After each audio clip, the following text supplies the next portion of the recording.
that's gonna work. Okay, so that's so dumb. Seriously. Hey guys, my name's Joey, and I'll show you how to cook some ramen.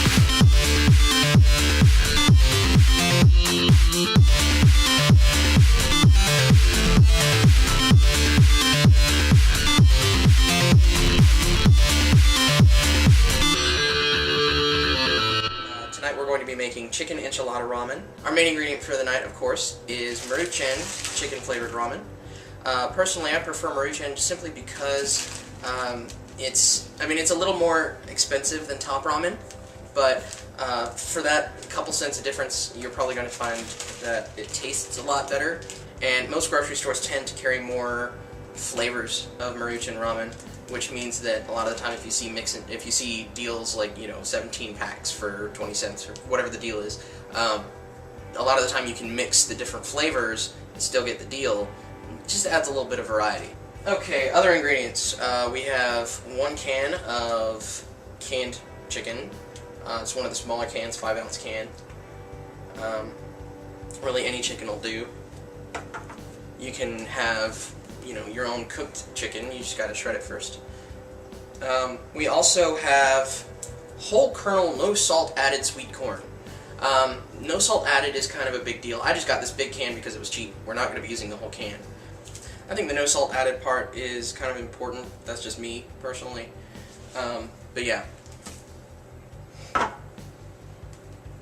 And we have Weber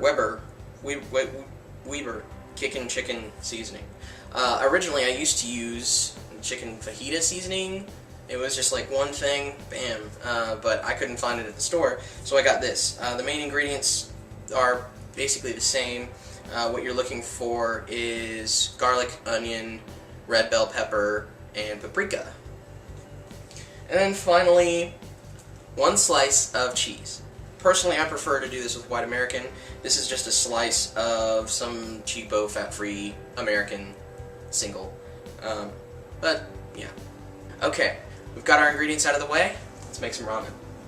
Alright, first things first, we need to cook our ramen. Everybody makes their ramen noodles a little bit differently, but I prefer to break mine up into 8 separate pieces. Simply for this dish, I prefer 8 pieces because it makes the noodles a little bit smaller and they don't clump up as much once the cheese is added. But break it up into pieces, put it in the bowl, and then cover it with water and stick it in the microwave for 4 minutes.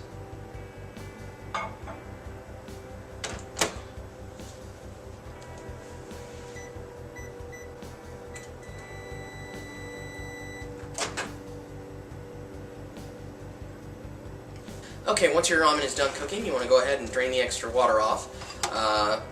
Some people who are looking to lower their sodium intake will go ahead and rinse the noodles first. I don't really do that. Yeah. Alright, next thing you want to do, you want to add or strain the water from the can of chicken and add that to the dish. Go ahead and add the corn, seasoning salt, and the cheese.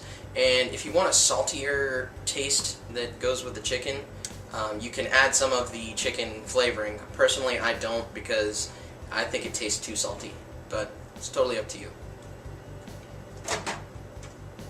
Once you've got everything added, before you start mixing everything together, you want to go ahead and put it in the microwave for 30 seconds. This is going to kind of heat up the chicken and the corn a little bit. It's definitely going to melt the cheese, which is going to make mixing everything together a little bit easier. Once the cheese is melted, you should be able to take the ramen out of the microwave, go ahead and mix it together, and there you have your chicken enchilada ramen. A couple things you should probably know about this. The nutrition info, you should probably, right there. Look at that. Magic of editing. It's amazing what you can do. And then also the price of this meal. This whole thing is designed to be to where you can eat on a dime. Like literally, I think altogether this meal probably costs like $1.